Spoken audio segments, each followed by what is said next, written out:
কোন গোপনে মন ভেসেছে ধারাবাহিকে আমরা দেখেছিলাম কিঞ্জল শ্যামলীকে আটকে রেখেছে, অনিকেত পছন্দ করছে না, ওকে ডাকতে এসেছিল কিন্তু কিঞ্জল যেতে দেয়নি। এদিকে প্রিয়া স্যারের সাথে অর্থাৎ ওর বসের সাথে ফুচকা খেয়েছে, প্রচণ্ড বৃষ্টি, ভিজে গেছে, বসের বাড়িতে এসছে, টাওয়েল দিয়ে বস মুছে দিচ্ছিল ওর গা, কিন্তু দুর্বল একটা মুহূর্ত এসে গেছিলো।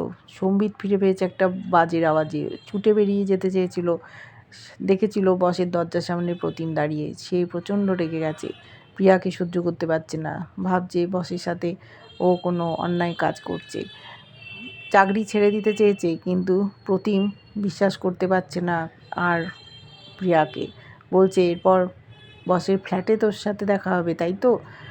ওকে বলেছে খবরদার আমার ঘরে আসবি না, তাহলে বাড়ি থেকে বেরিয়ে যাব। কান্নাকাটি করছে, ক্ষমা চেয়েছে, ও আর ক্ষমা করবে না। এদিকে কিঞ্জলের ঘরে শ্যামলী গেছে সত্যি কথা জানাতে যে ও বিবাহিত। কিঞ্জল শুনে অজ্ঞান হয়ে গেছে। দেখেছি মাস্ক পরা ছিল তৃষা। শ্যামলীর ভেগ ধরে কিঞ্জলকে সত্যি কথাটা বলে চলে গেল। বদলা নিচ্ছে, শ্যামলীর সংসার ভাঙার খেলায় নেমেছে তৃষা।